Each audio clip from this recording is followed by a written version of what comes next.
right now, you are likely looking at a country that produced the microchips inside the phone in your pocket. Oh, absolutely. I mean, they are dominating the global box office. They're setting absolute records on streaming platforms and, boasting the 14th largest economy on planet Earth. It's an economic juggernaut. Right. He built this hypermodern, neon-lit, almost futuristic society right out of a science fiction novel. Yeah. But mathematically speaking, the entire country is disappearing. Yeah. It is. It's the most extreme demographic collapse we have ever seen in a developed nation outside of wartime. Which is just wild. It is. You have a society that is effectively vanishing right as it reaches the absolute peak of its global influence. Okay, let's unpack this, because that is a staggering paradox. I mean, how does a nation outwork, out-innovate, and outcompete the entire globe to build this economy, only to face a literal government-declared national emergency regarding its own existence? Right, that's the big question. So today,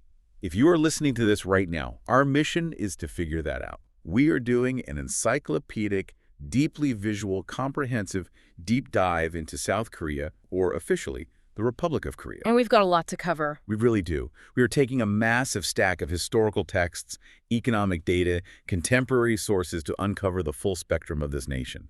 We'll be imparting the facts, strictly as documented, without taking any sides, just to give you the clearest picture possible. What's fascinating here is that you really cannot separate the triumph from the crisis. I mean, to understand that paradox, you have to look at South Korea not just as a geographic location on a map, but as a masterclass in survival. It's a survival story, exactly. Yeah.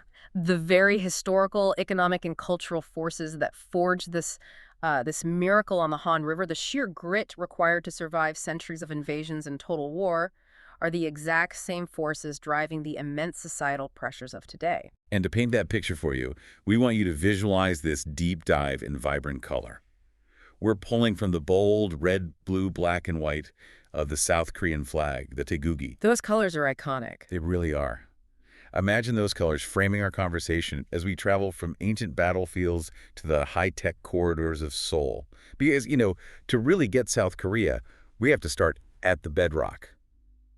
Even the name we use in the West, Korea, is a bit of a historical misunderstanding, right? Oh, completely. It's a total exonym. Like if you land at Incheon Airport today, you aren't going to hear the locals calling their home Korea. Not at all. If you're speaking to South Koreans, they refer to their country as Daehan Mingguk, which translates to the Great Han Republic. Right. Or, in everyday casual conversation, simply Hanguk. The English word Korea is a name given to them by outsiders. It's specifically derived from a historical kingdom that ruled the peninsula centuries ago called Goryeo. But how does Goryeo become Korea on our modern maps? I mean, that feels like a massive game of global telephone. That is exactly what it was. So picture the ancient Silk Road and the bustling maritime trade routes of the Middle Ages. Okay. You had Arab and Persian merchants traveling to East Asia, trading goods, interacting with the Goryeo dynasty, and in their languages, they pronounced the kingdom's name something akin to Korea. Ah, I see. Yeah, and they took that pronunciation back west. Centuries later, right around the 1500s, Portuguese cartographers, explorers like João Vaz Dourado were charting the globe. Making those big ornate maps. Exactly, printing these beautifully colorful, detailed maps. They heard these Arabic and Persian accounts and started printing the name on their maps as Konrai, which eventually smoothed out in European languages to Korea or Korea. So every time we say South Korea, we are basically using a linguistic relic left over from medieval spice merchants. Very much, yeah. That's incredible. But the actual people on that peninsula predate the Goryeo kingdom by thousands of years. The foundational myth talks about a figure named Dangun establishing the kingdom of Gojoseon in 2333 BC. Right, that's the mythic founding. But historically and archaeologically, where do the sources say the modern Korean people actually come from? So the anthropological and archaeological sources track a really fascinating migration. Around 300 BC, during the Bronze Age, we see populations of Proto-Koreans migrating southward. From where? From the really harsh, cold regions of southern Siberia and Manchuria, they moved down into the Korean peninsula. Now, the peninsula wasn't empty at the time. Who was there? It was populated by the Japonic-speaking Yayoi people, but the incoming Proto-Koreans possessed superior bronze tools and advanced agriculture. Ah, so they had a technological edge. Exactly. So they gradually quickly replaced and assimilated the indigenous populations, effectively pushing the Yayoi across the sea into the Japanese archipelago. Wow. So they secure the peninsula. But geography is destiny, right? If you look at a topographical map of Korea, it is incredibly mountainous. Over 70% mountains, yeah. It's not a wide open plain where one massive empire can easily roll over everyone else. It's a rugged, heavily compartmentalized landscape. Exactly. And that rugged geography forced the early populations into distinct, isolated power centers in the river valleys. Because they couldn't easily cross the mountains to conquer each other. Right. And this geographic reality set the stage for centuries of intense consolidation, which eventually crystallized into what historians call the Three Kingdoms period. Let's break down these three kingdoms, because the way they interacted wasn't just mindless warring. It was like this highly sophisticated geopolitical survival game. It really was an ancient East Asian game of chess. Yeah, you have Goguryeo, Baekje, and Silla. Each one developed a totally unique strategy based on where they were located on the map. Let's start up north with Goguryeo. Goguryeo was the heavyweight. I mean, they controlled the rugged northern part of the peninsula, and their territory stretched deep into Manchuria. So they were bordering the Chinese Empire. Exactly. Because they shared a massive land border with the various Chinese dynasties, their entire society had to be highly militaristic. They were the shield of the peninsula, constantly absorbing and repelling continental invasions. And the scale of that warfare is hard to wrap your head around. It wasn't just a few thousand guys with swords. There's one specific battle in the sources that absolutely defies belief. Talk to us about the Goguryeo-Sui War in the 7th century. Yeah, that is a staggering historical event. So in the year 612, the Sui dynasty of China decided they needed to crush Goguryeo once and for all. Okay. They mobilized an invasion force that historical texts claim numbered over 1 million men. Over 1 million men in 612 AD. Yeah, it was a logistical undertaking of unprecedented magnitude. So they marched toward the Goguryeo capital. But the Goguryeo commander, General Ujimundeok, didn't meet them in an open field where numbers would just win out. He understood the terrain. He used the environment as a weapon. He did. He ordered a massive dam to be built on the Salsi River. He then lured a huge vanguard of the Chinese forces, roughly 300,000 elite troops, to cross the shallow water. Oh, I see where this is going. Right. When the bulk of the Chinese army was halfway across, General Ujimundeok destroyed the dam. Unleashing a literal wall of water. A catastrophic flood that just wiped out the invading force. The survivors who weren't drowned were hunted down by Goguryeo cavalry. So out of the 300,000, how many made it? The records indicate that only 2,700 survived the retreat back to China. I want you listening to pause and think about that math. 2,700 survivors out of 300,000. That is a 99% casualty rate. It's almost unimaginable. It is one of the most lethal ambushes in human military history. So Goguryeo is projecting immense physical force on land. But down in the southwest of the peninsula, you have Baekje. And they played a completely different game. Baekje didn't have the brute military strength of Goguryeo, no, but they had incredible access to the sea and the Yellow Sea trade winds. So they looked outward. Right. While Goguryeo built fortresses, Baekje built ships. They mastered the maritime routes. They were like the Phoenicia of East Asia. They figured out how to navigate the incredibly complex, dangerous tidal currents around the Korean coast to reach China and Japan. Precisely. And because of this, Baekje became the indispensable cultural and economic conduit of East Asia. They didn't just trade goods, they traded ideas. Like what kind of ideas? Well, they were the primary vessel that transmitted Buddhism, advanced architecture, and continental statecraft from mainland Asia across the sea to the developing Japanese state. They sent scholars, monks, and artisans to Japan, which profoundly shaped early Japanese civilization. So Goguryeo is the military shield. Baekje is the maritime cultural hub. And then tucked away in the southeastern corner, isolated by all those mountains, is Silla. The underdog. Yeah, exactly. Now, if you were betting on this three-way geopolitical struggle, Silla would be dead last. They were the smallest. They were the most underdeveloped. But Silla is the one that ultimately unifies the entire peninsula. How does the smallest, weakest player win the board? Silla realized early on that a straightforward military contest was suicide. They couldn't outfight Goguryeo, and they couldn't outtrade Baekje. Right. So they relied on sheer diplomatic brilliance and opportunistic strategy. They were absolute masters of statecraft. What did that actually look like on the ground? It meant making, breaking, and leveraging alliances with perfect timing. Silla would ally with Baekje to fend off Goguryeo, and then turn around and strike Baekje when they were weak. Wow. Ruthless. Very. But their masterstroke was looking beyond the peninsula. In the 7th century, Silla sent diplomats to the Tang dynasty in China, which was the most powerful empire in the world at the time. But wait, why would the massive Tang dynasty care about allying with the smallest kingdom on the peninsula? What did Silla even have to offer them? Well, the Tang dynasty had tried and failed to conquer Goguryeo themselves, suffering some really humiliating defeats. Silla offered the Tang a second front. A pincer movement. Exactly. They essentially said, help us destroy Baekje, and then together we can squeeze Goguryeo from the north and the south. The Tang agreed, hoping to eventually absorb the whole peninsula. Together, Silla and Tang forces crushed Baekje in 660 and finally toppled Goguryeo in 668. But Silla wasn't just going to hand the keys over to China, right? Of course not. As soon as their mutual enemies were defeated, Silla turned on their Tang allies. They spent the next decade fighting a war of resistance against the Tang, eventually pushing Chinese forces out of the peninsula entirely by 676 AD. Unbelievable. Through ruthless diplomacy and perfectly timed betrayals, the underdog unified Korea. They really did. And once they secured that peace, they didn't just rest. They channeled all that energy into building a cultural juggernaut. If you look at the sources detailing Great Silla, it's a golden age. Oh, absolutely. Their capital city, Gyeongju, became this incredibly wealthy cosmopolitan hub. At its peak, Gyeongju was the 4th largest city in the entire world. It was massive. They had a massive aristocracy, towering Buddhist temples, and trade networks extending all the way back to the Middle East. I mean, you can find ancient Persian glass in the royal tombs of Silla. It was a period of profound stability and wealth. But, history is cyclical. Eventually, the strict, rigid class system of Silla, known as the bone rank system, caused internal decay and rebellions. As those strict systems usually do. Exactly. The kingdom fractured, and out of that chaos emerged a new unifier in the 10th century, the Goryeo dynasty, the very namesake of modern Korea. And this brings us to a massive aha moment for you listening.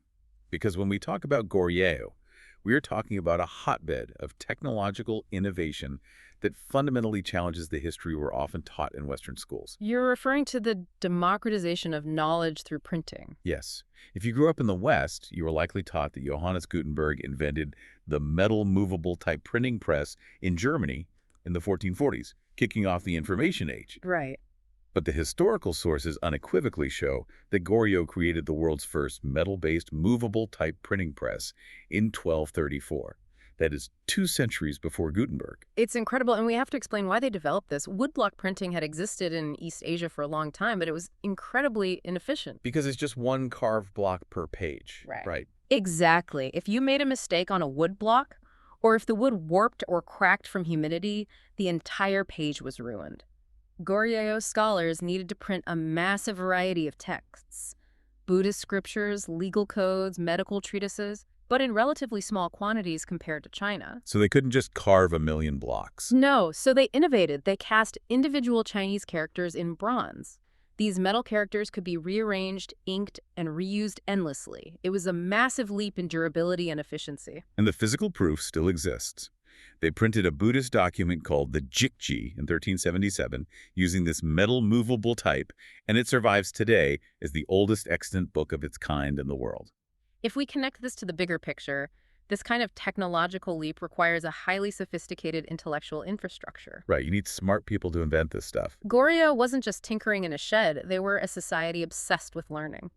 By the year 1100, they had already established a network of 12 national universities producing scholars in philosophy, literature, and science. But they weren't isolated, right? I mean, no amount of philosophy can stop an invading army. Goryeo is sitting right on the edge of the Asian steppe. And in the 13th century, you can't have a wealthy, prosperous kingdom without the Mongols taking an interest. And the Mongols didn't just ask nicely for tribute. No, they didn't. The Mongol Empire, under the successors of Genghis Khan, was the most terrifying military machine the world had ever seen. They were sweeping across Eurasia, conquering everything from China to Eastern Europe, and in 1231, they crossed the Yalu River into Goryeo. Most kingdoms fell to the Mongols in months, sometimes weeks. How did Goryeo respond? Goryeo put up a grueling, agonizing resistance that lasted for nearly 3 decades. 30 years. Yeah. The Goryeo royal court actually evacuated the mainland and fled to Ganghwa Island. The Mongol cavalry, fearing the water and lacking a navy, couldn't reach them there. So they just sat off the coast. Right. From that island, the Korean leadership directed a guerrilla war against the Mongols for 30 years. But the cost to the civilian population left behind on the mainland must have been apocalyptic. It was devastating. The Mongols launched 6 massive punitive campaigns, burning crops, destroying temples, and enslaving hundreds of thousands of civilians. Eventually, the devastation was just too great. They couldn't hold out forever. No. The Goryeo court realized that to save the nation from utter annihilation, they had to submit. They swore allegiance to the Mongol Empire. But crucially, because they fought so hard for so long, they were never fully conquered or erased. They entered into an 86-year tributary alliance. And the mechanics of that alliance are fascinating because it wasn't just a political treaty on a piece of paper. It was deeply personal. It was sealed with bloodlines. Yes, the Mongols practiced diplomatic hostage-taking and forced marriages. The Goryeo crown prince was required to live in the Mongol capital, and he was married to one of Kublai Khan's daughters. Wow. For the next 8 decades, every subsequent Goryeo king was essentially half Mongol, married to a Mongol princess, and heavily influenced by Mongol culture. But empires always fall. The Mongol grip weakens, the Ming dynasty rises in China, and Goryeo takes the opportunity to push the Mongols out. However, the internal strain of that era causes Goryeo to collapse from within. Which brings us to a major transition. Right, this brings us to 1392, a watershed year. General Yi Singai stages a military coup, overthrows the Goryeo dynasty, and establishes the Joseon dynasty. And I want to pause here because the Joseon dynasty lasts for exactly 500 years. Half a millennium of unbroken rule by a single family. It is one of the longest-lasting dynastic reigns in global history, and it represented a massive ideological shift. Joseon completely rejected the Buddhism of Goryeo and aggressively adopted Neo-Confucianism as the absolute state ideology. What did that mean for daily life? It dictated everything, from government structure to strict social hierarchies, family rituals, and the deep, deep veneration of scholars. And it's from this deep scholarly tradition that we get perhaps the most profound cultural achievement in Korean history. And it happens in the 15th century under King Sejong the Great. Now, if you look at language, up until this point, Koreans spoke Korean, but they wrote using classical Chinese characters known as Hanja. Which is an incredibly difficult system to master. Hanja requires memorizing thousands of complex characters. Yeah. This meant that literacy was essentially an exclusive weapon of the aristocracy, the Yangban. If you were a farmer or a commoner, you physically did not have the time or resources to learn to read. So you're just left in the dark. You were locked out of the legal system, unable to read contracts, laws, or even agricultural manuals. King Sejong saw this as a fundamental injustice. He actually cared about his common subjects. So in 1446, he bypassed his own aristocratic advisors, who violently opposed giving power to the peasants, and he engineered a solution. He oversaw the creation of Hangul. Hangul is a linguistic masterpiece. It is a phonetic alphabet entirely designed from scratch. And the design is just so cool. It is. The actual shapes of the consonants are drawn to mimic the physical shape your tongue, palate, and teeth make when pronouncing that sound. It is so logical and so intuitive that a famous saying emerged. A wise man can acquaint himself with them before the morning is over. Even a stupid man can learn them in the space of 10 days. He literally open-sourced literacy. He created a user-friendly operating system for language. It's brilliant. But here's where it gets really interesting and incredibly dark. The peace doesn't last. No. The peace and cultural flourishing of early Joseon gets violently shattered in 1592. Japan, which had just unified after decades of brutal internal civil war under the warlord Toyotomi Hideyoshi, decides to invade China, and Korea is standing right in the way. The Imjin War. Hideyoshi demanded safe passage through Joseon to attack the Ming dynasty in China. Joseon refused, so Japan launched a massive amphibious invasion. And Japan had a technological advantage here, didn't they? They did. The Japanese forces were battle-hardened veterans of civil war, and crucially, they were armed with Portuguese-designed matchlock muskets. The Joseon land forces, who had enjoyed 200 years of relative peace, were absolutely steamrolled. The Japanese captured Seoul in just a few weeks. The king fled north. The state was on the brink of total collapse. But the invasion was halted because of one man and one specific piece of technology.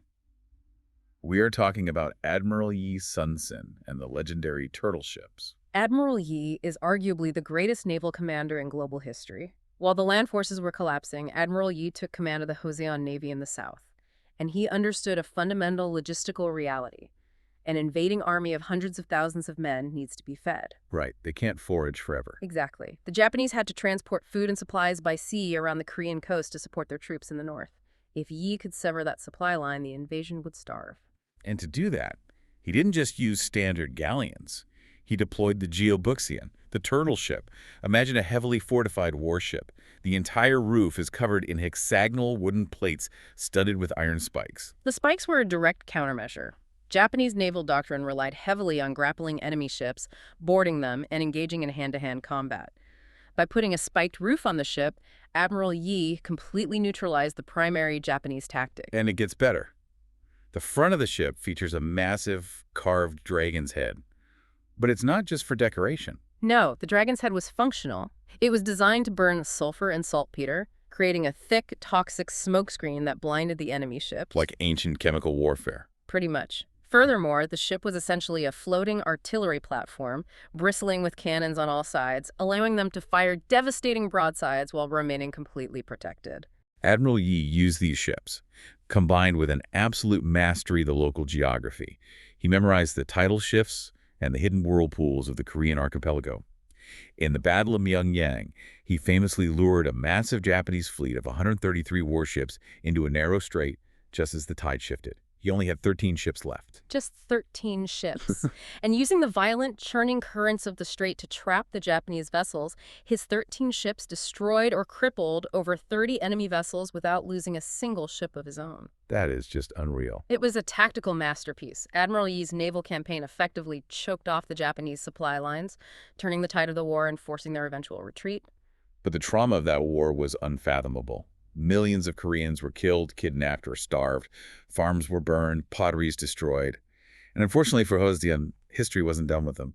Just as they spent decades trying to rebuild from the Japanese invasion in the south, the 17th century arrives, and the Manchus, a rising power in the north that would soon conquer China to form the Qing dynasty, invade Korea. So if we connect this to the bigger picture, they get hit from the south and then from the north.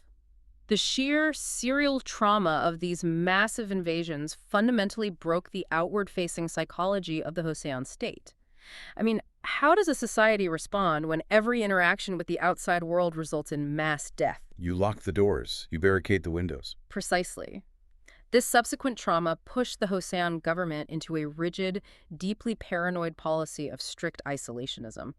This is the era where Korea earns the moniker the Hermit Kingdom. That is shut off. They forbade citizens from traveling abroad. They heavily restricted foreign trade to a few highly monitored outposts. They believed that isolation was the only guarantee of survival. But while they were hiding from the world was changing. And internally, this isolation caused stagnation. You had royal in-law families hoarding all the political power, manipulating child kings, and breeding massive corruption. The rot set in. Yeah, the military decayed, the economy stagnated. So by the time the 19th century rolls around, you have Western imperialist powers, the French, the Americans, and a rapidly modernizing industrialized Japan, all bringing steamships and modern artillery to Korea's shores. And the Hermit Kingdom was entirely unprepared. Their isolationism meant they had completely missed the Industrial Revolution. They were economically and militarily outmatched. And Japan took advantage of that. Yes. Japan, having rapidly modernized during the Meiji Restoration, looked at Korea and saw a vital strategic buffer zone and a massive source of raw materials. Through a series of unequal treaties and coercive military actions, Japan slowly stripped away Korean sovereignty. Which leads us into the darkest crucible of modern Korean history. In 1910, the Empire of Japan formally annexes Korea. It ceases to be an independent nation. I want to be very clear about what the historical sources describe here, because it wasn't just a political change of management. It was a systematic, decades-long attempt to completely erase the Korean identity. It was horrific. The Japanese occupation, which lasted for 35 years until 1945, was characterized by brutal cultural suppression. The Japanese administration realized that to truly control Korea, they had to destroy its soul. Right.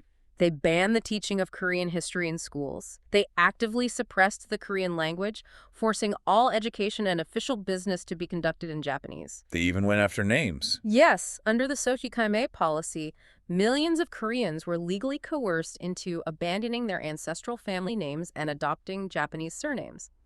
They co-opted native Korean religious practices, forcing citizens to worship at Japanese imperial Shinto shrines. So they were trying to reprogram the It population. was an organized effort to ensure that the next generation Koreans wouldn't even know they were Korean. They would just be second-class imperial subjects. But the Korean people didn't just accept this. Hmm. There was immense, unyielding resistance. The most prominent explosion of this was the March 1st movement in 1919.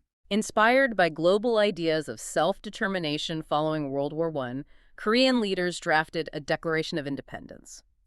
On March 1st, 1919, millions of ordinary Koreans, students, merchants, farmers, took to the streets in massive, nationwide, peaceful protests demanding sovereignty. And the Japanese response was horrifying. Very much so. The Japanese military and police violently crushed the demonstrations. They fired into crowds, burned down villages, arrested tens of thousands. Thousands of Koreans were killed. God. But the March 1st movement proved that the Korean spirit was unbroken. It led to the formation of the Provisional Government of the Republic of Korea in exile, operating out of China, which coordinated armed resistance and diplomatic efforts for the rest of the occupation. Fast forward to 1945. World War II ends with the atomic bombings of Japan. Japan surrenders. The occupation is over. You would think that this is the moment of triumph. Finally, liberation. A unified, independent Korea can rebuild. That was the hope. But what actually happens is one of the most tragic, arbitrary geopolitical blunders in history. Imagine taking a living organism, drawing a line across its waist, cutting it in half with a butter knife, and expecting both sides to just walk away and be fine. It's a devastating analogy, but entirely accurate. As the Japanese Empire collapsed, the Allied powers had to figure out how to manage the surrender of Japanese troops on the Korean peninsula. Okay. The Soviet Union was advancing rapidly from the north. The United States, far away, panicked. They proposed dividing the peninsula into two temporary occupation zones, a Soviet zone in the north and a U.S. zone in the south. But how did they pick the dividing line? Did they consult Korean leaders? Did they look at cultural or economic boundaries? No. Late one night in August 1945, two junior U.S. officers, Dean Rusk and Charles H. Bonesteel III, were given a National Geographic wall map. A literal wall map. A wall map. They were told to find a dividing line. They noticed the 38th parallel north. They chose it for one singular reason. It placed the capital city, Seoul, just inside the proposed U.S. zone. That's it. That's insane. It was a purely logistical, hasty decision made by two guys with a map who had never been to Korea. The Americans fully expected the Soviets to reject it as unreasonable. But to their absolute shock, the Soviets accepted the 38th parallel. And just like that, a nation that had been unified by Silla in 676 AD, a people that had shared a single identity, language, and culture for over a millennium, was arbitrarily sliced in half. Families were separated overnight. The industrial north was severed from the agricultural south. And as the Cold War solidifies, these temporary occupation zones become hardened states. In the South, the U.S. backs Syngman Rhee, a fiercely anti-communist authoritarian leader. In the North, the Soviets install Kim Il-sung, a charismatic communist guerrilla fighter. The stage is set. In 1948, two entirely separate governments are officially declared. Both claim to be the sole legitimate government of the entire peninsula. The tension is unbearable. And then the spark hits the powder keg. June 25, 1950. North Korea, heavily armed with Soviet tanks and artillery, launches a massive surprise invasion across the 38th parallel. This ignites the Korean War, the first major hot conflict of the Cold War era. And the South was not ready. The South Korean forces, lightly armed and unprepared, are routed. The North captures Seoul in just 3 days. The United Nations, led by the United States, immediately intervenes to save the South. What follows is a brutal, agonizing seesaw of destruction. U.S. and UN forces push the North Koreans almost to the Chinese border. Which triggers the intervention of the Chinese People's Volunteer Army. Millions of Chinese troops flood across the border, pushing the UN forces back down the peninsula. It's a massive wave of humanity. Exactly. The capital city of Seoul changed hands 4 separate times during the war. Each time it was captured, the occupying force would purge, execute, and conscript the surviving civilians. The mechanics of this war were just pure attrition. How much damage did the peninsula sustain? The scale of the violence is hard to comprehend. The U.S. dropped more tons of bombs on the Korean peninsula than they did in the entire Pacific theater during World War II. Wait, really? More than the whole Pacific theater? Yes. Virtually every major city, town, and industrial center in both the North and the South was reduced to rubble. And the human cost? Approximately 3 million people died. The majority of them were civilians. To put that in perspective, the Korean War had a significantly higher proportional civilian death toll than either World War II or the Vietnam War. Millions more were orphaned, widowed, or permanently displaced. And the most mind-bending part of all of this, the war technically never ended. Right. In July 1953, an armistice agreement was signed. It silenced the guns and established the demilitarized zone, the DMZ, roughly along the 38th parallel. But South Korean President Syngman Rhee refused to sign it, demanding a unified peninsula. So no formal peace treaty was ever signed, meaning that today, legally speaking, the two Koreas are still at war. Precisely. And this is ground zero for the modern nation of South Korea. In 1953, the country is a charred wasteland. It is an impoverished agrarian society. They had nothing left. They have virtually no natural resources, zero industrial infrastructure, millions of starving refugees, and a heavily armed, hostile enemy staring at them across the border. Their GDP per capita was comparable to the poorest nations in sub-Saharan Africa. So we have to ask, how? How do you go from total apocalyptic devastation to a top-tier global economy? Because the sources show that between 1962 and 1994, the South Korean economy grew at an astonishing average of 10% every single year. Sustained 10% growth for decades. They experienced the fastest rise in average GDP per capita in the history of the world. Economists call it the miracle on the Han River. But I want to push back on that word miracle, because this wasn't divine intervention, and it certainly wasn't a free market fairy tale. You are absolutely right to push back. It was a highly engineered, aggressively state-directed, and often brutal process of forced industrialization. Who was driving it? The architect of this miracle was General Park Chung-hee, who seized power in a military coup in 1961. Park was a ruthless dictator, but he had a singular, obsessive vision. Economic development was the only way South Korea could survive the threat from the north. So what were the actual mechanics of his economy? I mean, how do you force a country to become rich? Park implemented a series of strict 5-year plans. He essentially nationalized the banking system, giving the government total control over capital. Okay. The state then identified specific family-run businesses that showed promise. These became the massive conglomerates known as the cables, companies like Samsung, LG, and Hyundai. So the government is basically picking winners. Exactly.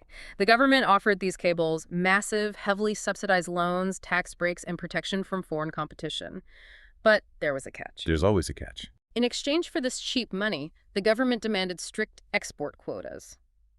We will give you the money to build a shipyard, but you must export this many ships by this date, or we will cut off your funding and give it to your rival. It forced Korean companies to become ruthlessly globally competitive. But they also needed foreign currency to build these factories. Yeah. Where did that come from? Park made highly controversial geopolitical moves to secure capital. In 1965, he normalized diplomatic relations with Japan, accepting hundreds of millions of dollars in grants and loans in exchange for dropping colonial reparations claims. Which people must have hated. Oh, it sparked massive domestic protests. Furthermore, South Korea sent over 300,000 troops to fight alongside the United States in the Vietnam War. In return, the U.S. provided massive military and economic aid, and South Korean construction firms won lucrative contracts in Vietnam. Blood was literally traded for development capital. And there was a massive domestic cost as well. The dark side of this economic boom is the human toll. Park's export-led growth relied on keeping South Korean exports cheap. And how do you keep products cheap? You keep wages artificially low. The economic growth was enforced by intense political repression. Independent labor unions were violently crushed. Factory workers, often young women who had moved from the countryside, worked grueling 14 to 16-hour days in dangerous conditions for poverty wages. This is just brutal. Anyone who spoke out, students, journalists, political opposition, was surveilled by the KCIA, imprisoned or tortured. The economy boomed, but civil liberties were non-existent. The pressure cooker was building. You have a highly educated populace, a growing middle class, and an increasingly tyrannical government. This tension finally snaps in 1979 when Park Chung-hee is assassinated by his own intelligence chief. The architect is gone. Right. You'd think, okay, the dictator is dead, here comes democracy. But the military isn't ready to let go. The power vacuum is immediately filled by another military coup, led by General Chun Doo-hwan. Chun Doo-hwan doubled down on the repression. He expanded martial law nationwide, closed universities, and banned all political activities. But the Korean people had had enough. which leads to one of the most agonizing and pivotal moments in modern Korean history. The city of Gwangju, May 1980. The Gwangju democratization movement. In the southern city of Gwangju, students and citizens took to the streets protesting the martial law. General Chun Doo-won's response was barbaric. What did he do? He deployed elite paratroopers and special forces into the city. They didn't use riot gear. They used bayonets and live ammunition against unarmed civilians. The military fired on their own people. They did. The citizens of Gwangju actually raided armories, formed a militia, and pushed the military out of the city for several days, forming a citizens' commune. Wow, they fought back. But eventually, the military returned in full force with tanks and crushed the uprising. The official records are heavily contested, but it is estimated that hundreds, possibly up to 2,000 citizens were slaughtered. The trauma of Gwangju deeply scarred the nation, and Chun Doo-won holds on to power through the 1980s.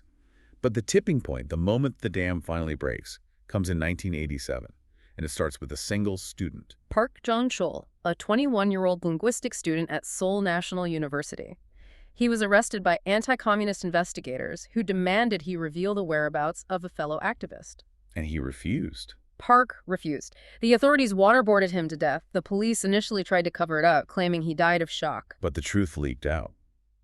When the Catholic Priests Association for Justice bravely exposed the forensic reality of his torture, it ignited the entire country. It was the catalyst for the June democratic struggle of 1987. It wasn't just radical students anymore. The air in Seoul was thick with tear gas every single day. But what changed history was that the middle class joined in. The regular office workers. The Necktie Brigade. White-collar office workers poured out of their high-rises on their lunch breaks to join the students, handing them toilet paper to wipe their eyes and cheering them on.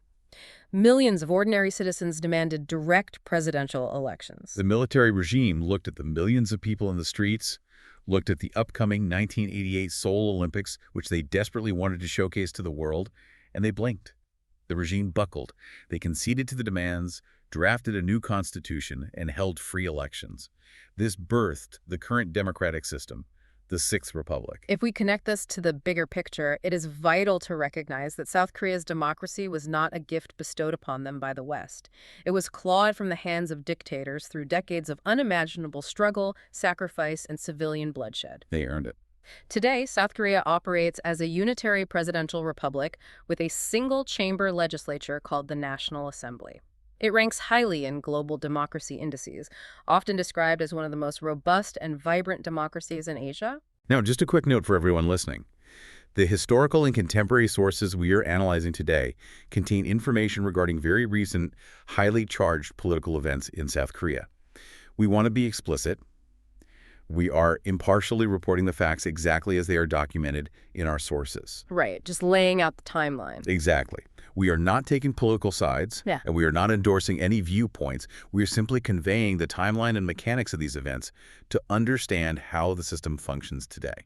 That is an important distinction, because the events of late 2024 and early 2025 serve as a profound, real-time stress test of the very democratic institutions we just discussed being built in 1987. Walk us through what happened, because it sounds like a political thriller. According to the sources, on the late evening of December 3rd, 2024, the conservative president Yoon Suk-yeol appeared on national television and shocked the nation by declaring emergency martial law. He accused the opposition-controlled legislature of paralyzing the government, conducting anti-state activities, and acting as sympathizers for North Korea.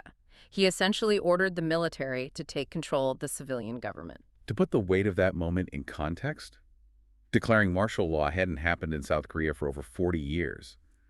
To a population that vividly remembers the tear gas and the tanks of the 1980s, hearing those words on television was a terrifying ghost from the past. Helicopters literally descended on the National Assembly building. Heavily armed troops tried to smash through the windows. But look at the mechanics of the response. The institutions held. How so? The Constitution of South Korea explicitly states that if the National Assembly votes to lift martial law, the president must comply. The moment Yoon spoke, lawmakers from both the opposition and the president's own ruling party scrambled to the assembly. Aides barricaded the doors with sofas to slow the soldiers. Lawmakers climbed over fences to get inside the chamber. And they held a vote in the middle of the night. Within hours of the declaration, 190 lawmakers managed to convene. They voted unanimously 190-0 to nullify the martial law decree. The military commanders, seeing the legal constitutional vote, stood down. President Yoon was forced to publicly rescind martial law early the next morning. And the political fallout was immediate. The National Assembly impeached him just days later on December 14th. The Constitutional Court unanimously removed him from office in April 2025, triggering snap elections, which led to Lee Jae-myung taking office in June 2025. What's fascinating here is what this sequence of events proves. It proves the resilience of the system. In 1961 or 1979, a martial law declaration by the executive would have instantly resulted in a decade of military dictatorship. But not this time. No, in 2024, the democratic immune system activated. The legislature and the judiciary functioned exactly as designed to check the executive branch peacefully and constitutionally. It demonstrates how deeply rooted the democratic framework has become. And they need that government to be highly functional because geopolitically, South Korea is walking a razor-thin tightrope. If you look at their neighborhood, it is arguably the most dangerous geopolitical real estate on the planet. Let's start with the immediate threat, North Korea. North Korea remains a heavily fortified, nuclear-armed, and deeply hostile threat just 30 miles from Seoul. 30 miles, that's a commute. Exactly, and the rhetoric has escalated. Our sources note that in early 2024, North Korean leader Kim Jong-un officially abandoned the long-standing multi-generational policy of seeking peaceful reunification. He ordered the destruction of reunification monuments and legally designated the South as their primary foe and invariable principal enemy. Which explains the sheer scale of the South Korean military. To deter that threat, South Korea maintains a military force of 3.6 million personnel, including active duty and reserves. It's massive. And they achieve that through mandatory conscription. Every able-bodied South Korean male is required to serve roughly 18 months in the military. Their youth is interrupted to man the defenses. Furthermore, they host 28,500 United States troops on their soil, a physical manifestation of the Mutual Defense Treaty forged in 1953. So they rely entirely on the United States for their security umbrella, but geopolitics is never that simple. Because while the U.S. is their military shield, China is by far their largest trading partner. That's a tricky balance. Very. South Korea's entire export-driven economy, selling microchips, cars, and petrochemicals, is deeply tethered to the Chinese market. They are constantly caught in the middle of the broader superpower rivalry between Washington and Beijing. If they lean too close to the U.S. militarily, China retaliates economically, as we've seen in the past. And then there is Japan. The history between South Korea and Japan, as we discussed with the occupation, is incredibly fraught. There are deep, unresolved traumas regarding forced labor and colonial abuses, plus an ongoing heated territorial dispute over a set of islets known as Dokdo. Yet they are both wealthy, democratic U.S. allied nations facing the same threats from North Korea and a rising China. Which is forcing a pragmatic reconciliation. The sources point out that relations with Japan are actually improving significantly in the 2020s. What's driving that? The mechanism driving this isn't just politicians shaking hands, it's demographics. Younger generations in both countries who didn't live through the colonial era are consuming massive amounts of each other's pop culture. The animosity is slowly diluting in favor of economic and security cooperation. So what does this all mean? Let's zoom out and look at the entire arc we've just traveled. We have a nation that survived invasions from massive empires, outlasted brutal colonization, was split in half, endured apocalyptic total war, and overthrew a military dictatorship. It's an epic journey. They rose from absolute ashes to conquer the global economy. They are a technological powerhouse with 51.7 million people, half of whom live in the Seoul metropolitan area, making it the 9th most populous, vibrant metro area on Earth. It sounds like the ultimate triumph of the human spirit. But here's where we hit the wall. Here is the paradox we promised you at the very beginning of this deep dive. The demographic emergency. We want you to picture a graph, a bright red line charting the birth rate. In a healthy society, that line holds steady at 2.1. That is the replacement rate, the number of children women need to have to keep the population stable. In South Korea, that red line doesn't just dip, it plummets off a cliff. It's terrifying data. The sources outline a statistical reality that is genuinely terrifying for policymakers. As of 2023, the South Korean fertility rate crashed to 0.72. It is the absolute lowest fertility rate ever recorded in human history. At 0.72, the population isn't just shrinking slowly, it is collapsing. By 2050, the projections show that nearly 45% of the entire South Korean population will be over the age of 65. Stop and think about the mechanics of a society where half the people are of retirement age. It breaks the fundamental math of a modern nation-state. You are looking at the steepest decline in the working-age population among all developed nations. Who runs the factories? Right. Who serves in that massive 3.6 million person military to deter North Korea? Yeah.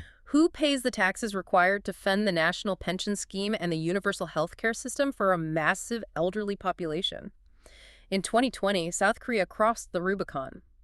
For the first time on record, the country recorded more deaths than births. The natural population is shrinking. The government is treating this like an invading army. They have officially declared a national emergency. In May 2024, they launched an entire new government ministry, the Ministry of Low Birth Rate and Aging Society, dedicated solely to fighting this trend. And they are throwing an astronomical amount of money at it. We're talking about direct cash allowances for newborns, massive subsidies for childcare, paid parental leave, and funding for fertility treatments. But the question is, can you bribe people to have kids? Is any of it working? Well, there is a tiny, slight glimmer of hope in the recent data, though economists debate its meaning. The sources note a sudden rebound in late 2024. In November of 2024, births increased by 14.6% year-on-year compared to the previous year. It was the highest growth rate seen since 2010. But 14% growth on a terribly low number is still a very low number. Exactly. Analysts believe this spike might just be a temporary rebound effect. During the COVID-19 pandemic, marriages absolutely plummeted. As the pandemic ended, there was a surge in delayed weddings, which logically led to a surge in firstborn children a year or two later. So it's just a backlog of babies. Right. While the government hopes their new financial policies are helping, the broader multi-decade generational trend remains incredibly dire. You cannot reverse a fundamental cultural shift with a single year of data. Which leads to an obvious geopolitical question. If the domestic population isn't having kids, and you need workers to keep the economy running, do you open the borders? Historically, South Korea has prided itself on being one of those ethnically homogeneous nations on Earth. Bloodline and national identity are deeply intertwined. But necessity is forcing a massive shift. The borders are quietly opening. The data shows that the foreign-born population hit an all-time high in November 2023, reaching 2.46 million people. That is nearly 5% of the total population. 5% might not sound huge to someone in the US or Canada, but for South Korea, that is a demographic earthquake. It is a massive leap. This growth is driven by a desperate need for labor. The government is issuing more visas for foreign agricultural workers, factory laborers, and international students to fill the yawning gaps left by the shrinking youth population. Who is moving there? A large percentage of these immigrants are Zayanjuk Chinese citizens of ethnic Korean descent, alongside workers from Southeast and Central Asia. The demographics of the country are undeniably, irreversibly diversifying. So we have the data. The birth rate is 0.72. But we need to ask why. Why is a society that is so affluent, so safe, and so technologically advanced completely opting out of having children? And to understand that, we have to look closely at the pressure cooker that is modern South Korean daily life. And it all stems from the very mechanism that built the economic miracle in the first place: education. The term for it is education fever.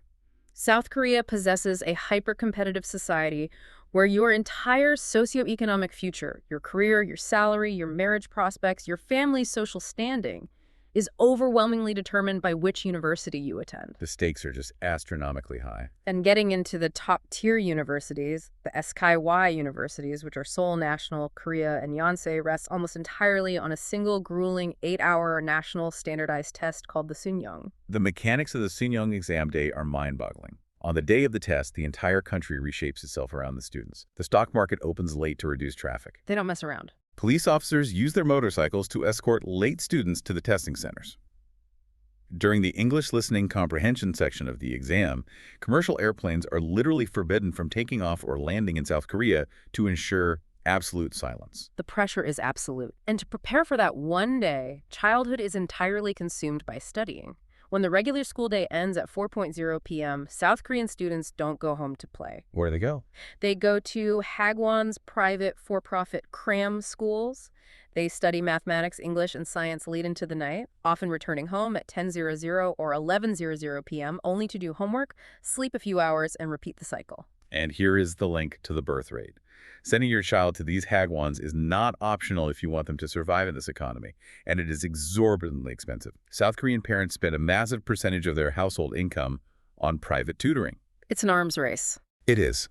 The financial burden of educating just one child to remain competitive is so high that young couples, looking at the crushing cost of housing in Seoul and the cost of education, make the entirely rational economic decision to simply have fewer or zero children. But we have to look at the counterweight, because as damaging as this intense pressure is to the birth rate, it is also the exact engine that powered the country's pivot to the future. This education fever is what transformed South Korea from a country that manufactured cheap textiles into a global intellectual powerhouse. It created the ultimate human capital. Exactly. South Korea has virtually no natural resources. They don't have oil or vast agricultural lands. Their only resource is their people's brains. Wow. The data shows that South Korea leads the OECD in the percentage of graduates in science and engineering. They have one of the highest tertiary education attainment rates in the world. This obsession with education created a highly skilled, hyper-literate workforce that allowed the cables to transition the economy into high-tech, cutting-edge innovation. And the technology they are producing is defining the 21st century. They aren't just participating in the global tech race, they are leading it. South Korea was the first country to launch a nationwide commercial 5G network. They are pioneers. If you are looking at a high-end smartphone, a smartwatch, or a premium television right now, there is a very high probability you are staring at an OLED display engineered by LG or Samsung. They are also pioneering advanced robotics. The Korea Advanced Institute of Science and Technology, or KAIST, developed the Hallyu android, which won the DARPA Robotics Challenge by completing complex disaster response tasks, pushing the boundaries of humanoid movement and AI integration. And they are pushing into the stars and into the building blocks of life itself. Absolutely. In aerospace, after decades of relying on Russian rocket technology, South Korea achieved a massive milestone in 2021. What happened? They successfully launched the KSLV-2 Nuri rocket, a fully indigenous launch vehicle, making them one of the few countries on Earth with independent orbital launch capability. In biotechnology, they are global heavyweights. They were the first to successfully clone a dog, Snuppy, back in 2005. Oh, I remember that. Yeah. And during the recent global crises, their biomanufacturing sector proved vital. SK Bioscience produced massive proportions of the AstraZeneca COVID-19 vaccine for worldwide distribution. So they are a tech titan. They export microchips, ships, cars, and vaccines. But in the last 20 years, they have begun exporting something far more intangible and perhaps even more powerful. They are exporting culture. This brings us to Hallyu, the Korean wave. South Korea has manifested itself into a global soft power superpower. They are legitimately rivaling the traditional cultural dominance of the United States and the United Kingdom. It's everywhere. You have K-pop mega groups like BTS and Blackpink, not just charting but selling out massive stadiums in London, New York, and Paris. Their fans coordinate global social media movements. It's a phenomenon. In cinema, Bong Joon-ho's film Parasite shattered a 92-year-old glass ceiling in 2019. Becoming the first non-English language film to ever win Best Picture at the Academy Awards.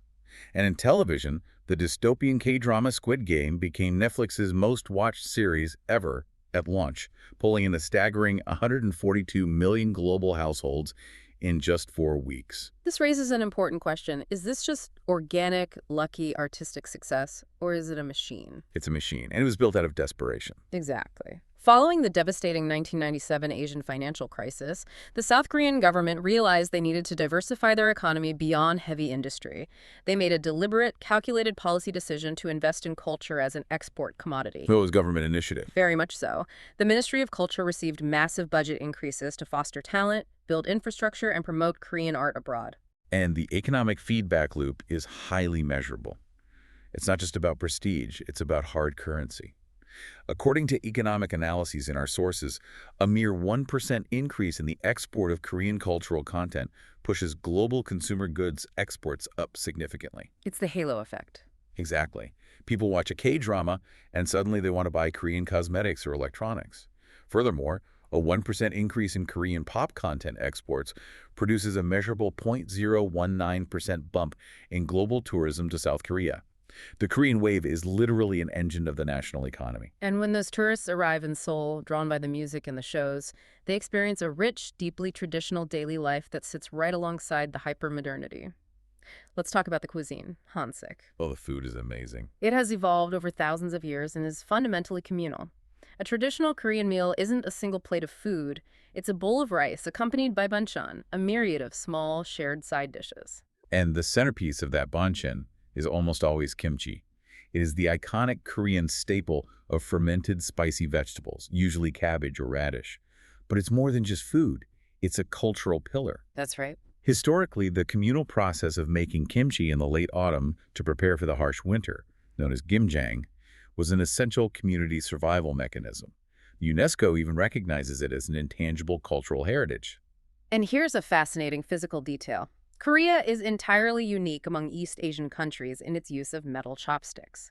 While China and Japan traditionally use wood or bamboo, Koreans use flat, metal chopsticks. Metal. Well, urban legends say kings used silver chopsticks to detect poison, but archaeologically we find metal chopsticks in royal tombs dating all the way back to the Goguryeo era. Today it reflects a deep cultural emphasis on hygiene and durability. It's a society that beautifully, sometimes jarringly, marries ancient tradition with futuristic efficiency. The standard of living is incredibly high. Thanks to the wealth generated by the Han River miracle, they boast a universal healthcare system equipped with top-tier technology that is ranked among the best in the world. And it pays off in longevity. As a direct result, the life expectancy has skyrocketed. Yeah. South Koreans now live an average of 83.5 years, the fifth highest globally. But right next to that high life expectancy sits a devastating, tragic reality. And this brings us full circle to the psychological toll of the Korean story. Despite the wealth, the pop culture dominance, and the long lifespans, South Korea has the highest suicide rate in the developed world. Which is just heartbreaking. It is the dark shadow cast by the miracle on the Han River, the very societal engine we discussed, the education fever, the brutal corporate culture, the intense pressure to succeed, to save face, to outwork everyone else, generates levels of stress, isolation, and alienation that are crushing. The pressure is just too much. The elderly, who built the economy but often lack sufficient social safety nets, and the youth, who feel trapped by impossible academic and economic expectations, bear the brunt of this psychological crisis. And that brings us to the end of our deep dive. We have traced an arc of survival that is almost unbelievable. We started with ancient populations migrating into rugged valleys, forming warring kingdoms that used geography, floods, and brilliant diplomacy to survive. We saw a society invent the printing press centuries before Europe, only to suffer 30 years of Mongol invasions. We watched them endure the trauma of a brutal colonization that tried to erase their very name. We saw two men with a map arbitrarily slice their country in half, leading to an apocalyptic proxy war that left millions dead and the cities in ashes. And from those ashes, driven by a ruthless pursuit of survival, they forced an economic miracle. They clawed democracy from the hands of dictators through sheer civilian courage. They built a high-tech utopia, cloned life, reached orbit, and captured the global cultural zeitgeist. South Korea is, without a doubt, a masterclass in overcoming external threats. They outfought, outsmarted, and outworked every enemy history threw at them. But the survival mechanisms that allowed them to conquer the world have created an internal pressure cooker that is now threatening the very existence of the state. Which leaves us with a profound question for you to ponder. You've just seen a nation that survived everything the world could throw at it. But what happens when the very forces that built the miracle on the Han River create a society so fiercely competitive, so incredibly demanding that it stops replacing its own population? Can South Korea, a nation defined by its ability to innovate its way out of disaster, find a way to innovate out of an existential threat that is entirely internal?